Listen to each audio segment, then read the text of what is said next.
এই সেই মঞ্চ, এই মঞ্চেই কিন্তু আমরা দেখতে পাচ্ছি যে মঞ্চের সামনে আগুনের যে বিষয়টি সেটি কিন্তু দেখতে পাচ্ছিলাম, এবং এই সেই মঞ্চ, এই মঞ্চেই কিন্তু তারা সমাবেশ করেন, এবং এই সমাবেশ করার পরেই সমাবেশ শেষেই কিন্তু তাদের যে চেয়ারগুলো ছিল সেগুলো কিন্তু ভেঙে ফেলা হয়েছে। শুধু চেয়ার ভাঙা হয়নি, পাশাপাশি আগুনের যে লেলিহান শিখা সেটিও কিন্তু আমরা দেখতে পাচ্ছিলাম, এবং পাশাপাশি আগুন ধরিয়ে দেওয়া হয়েছে। এক কথায় বলতে গেলে গোপালগঞ্জের পরিস্থিতি যদি আজকে বলতে হয়, কঠোর পরিস্থিতির, কঠিন এক পরিস্থিতির মধ্যে রয়েছে। শুধু আমরা সকলে আমরা যদিও দেখতে পাচ্ছিলাম যে সকল দিক থেকে কিন্তু যে বিষয়টি আসছে সেটি, আমরা যে বিষয়টিগুলো আছে, এবং পুলিশ সেনাবাহিনী কিন্তু চেষ্টা করে যাচ্ছে, এখন পর্যন্ত সেটি কিন্তু করতে পারছে না। এবং সাজিস আলম কিছুক্ষণ আগে একটি পোস্ট করেছেন, যে পোস্টে তিনি সকল যারা দেশের মানুষ তাদেরকে গোপালগঞ্জে আসার আহ্বান জানিয়েছেন।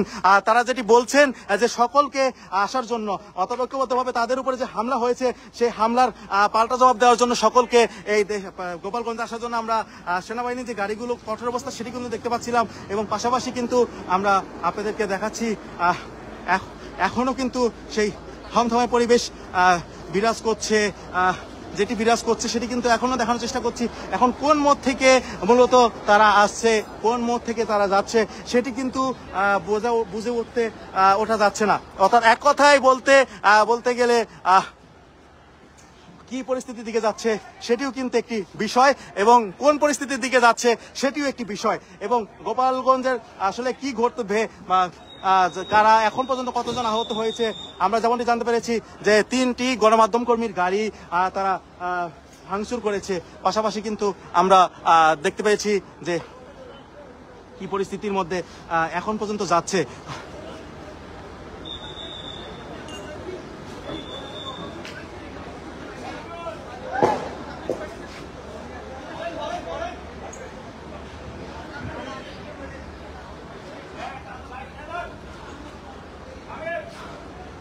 এখন পর্যন্ত কিন্তু থেমে থেমে সেই সংঘর্ষগুলো চলছে।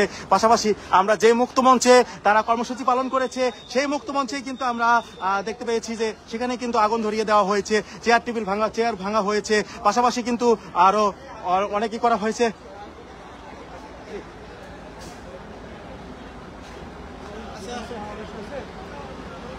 পুলিশের পক্ষ থেকে কিন্তু বারবার করেও চেষ্টা করা হচ্ছে। এই মামু,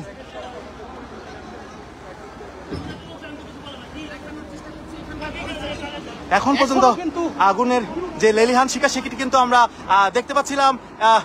শেষ পর্যন্ত কি হবে সেটিও কিন্তু একটি বিষয়, বা যারা রয়েছে তারা আদৌ কি শেষ করতে পারবে কিনা বা সেটিও কিন্তু একটা বিষয়। এবং ইতিমধ্যে কিন্তু আমরা দেখতে পাচ্ছিলাম তারা এক পাশে অবস্থান নিয়েছেন, এবং ব্যারিকেড দিয়ে, অর্থাৎ বাঁশের যে ব্যারিকেড,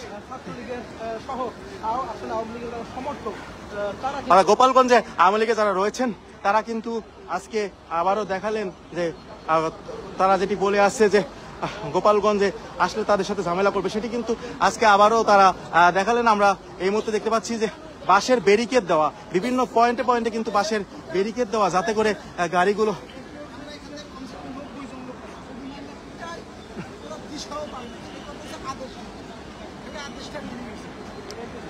আমরা এখন পর্যন্ত আমরা দেখতে পাচ্ছিলাম তারা কিন্তু দূরে স্লোগান দিচ্ছে, অর্থাৎ এক পাশে তারা স্লোগান দিতে দেখা যাচ্ছে, আওয়ামী লীগে যারা রয়েছেন তারা স্লোগান দিচ্ছেন, এবং তারা সেখান থেকে কিন্তু ঢেল দিচ্ছেন। অর্থাৎ এক কথায় বলতে গেলে কি পরিস্থিতি হবে সেটি কিন্তু এখন পর্যন্ত বোঝা যাচ্ছে না। তারা আবারও কিন্তু সামনের দিকে আসছেন, তারা আবারও সামনের দিকে অগ্রসর হচ্ছেন, অর্থাৎ তারা লাঠিসোঁটা নিয়ে কিন্তু আবারও সামনের দিকে আসছেন। আমরা কিন্তু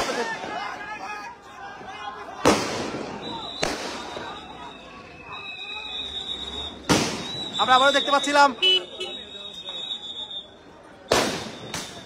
আবারও কিন্তু তারা গুলি করছেন এবং তারা সামনের দিকে যাচ্ছেন, অর্থাৎ তারা আবারও কিন্তু সামনের দিকে অগ্রসর হচ্ছেন।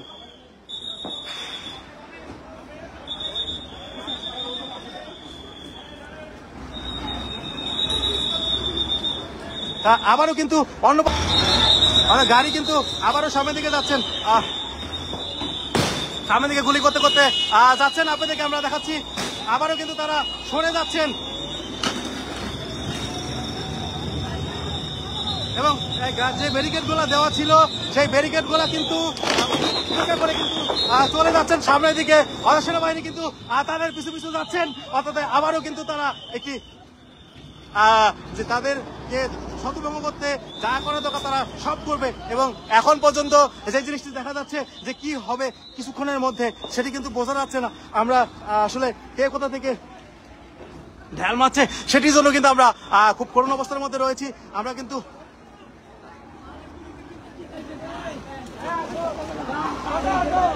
আমরা দেখতে পাচ্ছিলাম দুটি গাড়ি, সেনাবাহিনীর দুটি গাড়ি কিন্তু সামনের দিকে যাচ্ছে, একসাথে কিন্তু দুটি গাড়ি যাচ্ছে এবং সামনের দিকে গুলি করতে করতে যাচ্ছে। আবারও তাদেরকে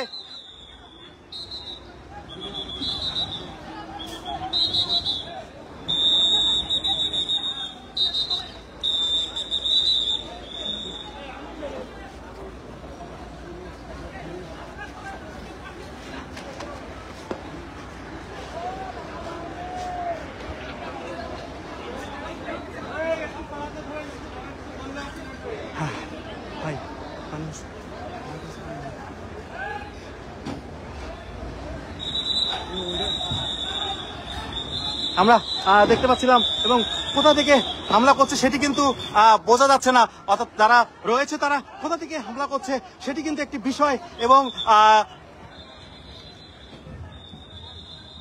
কখন নাগাদ হামলা করছে এটিও কিন্তু বিষয়। আমরা সরাসরি সেনাবাহিনীর যে বিষয়টি সেটি কিন্তু দেখানোর চেষ্টা করছি এবং এক পাশে সেনাবাহিনী অবস্থান, অন্য পাশ থেকে অন্য পাশে কিন্তু যারা রয়েছে আওয়ামী লীগে যারা রয়েছে তারা অবস্থান করছেন।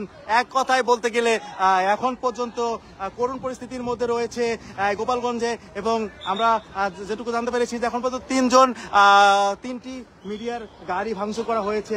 এবং এই যে মুক্তমঞ্চ, এই মুক্তমঞ্চেই কিন্তু কিছুক্ষণ আগে কর্মসূচি পালন করা হয় এবং এই কর্মসূচি পালন করার পরপরই কিন্তু এই যে তারা এনসিপির নেতাকর্মীরা গাড়ি বহন নিয়ে যাওয়ার পথেই হামলা চালায় তারা।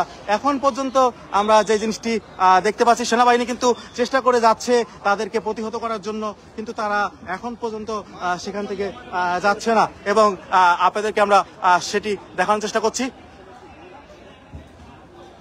এক কথায় বলতে গেলে কঠোর অবস্থার মধ্যে কিন্তু গোপালগঞ্জের অবস্থান রয়েছে। পুলিশ, সেনাবাহিনী সকলে চেষ্টা করছে। অপরদিকে এনসিপি যারা নেতাকর্মীরা রয়েছেন তারা কিন্তু এখন পর্যন্ত পুলিশ সুপারের কার্যালয়ে অবস্থান করছেন এবং তারা আদৌ কখন নাগাদ বাড়ি ফিরবে সেটি কিন্তু একটি বিষয়। আমরা যেমনটি কিন্তু জানতে পেরেছি যে দুই পাশেই অবস্থান করছেন পুলিশ এবং সেনাবাহিনী, এক পাশে অবস্থান করছেন এবং এক পাশে অবস্থান করছেন যারা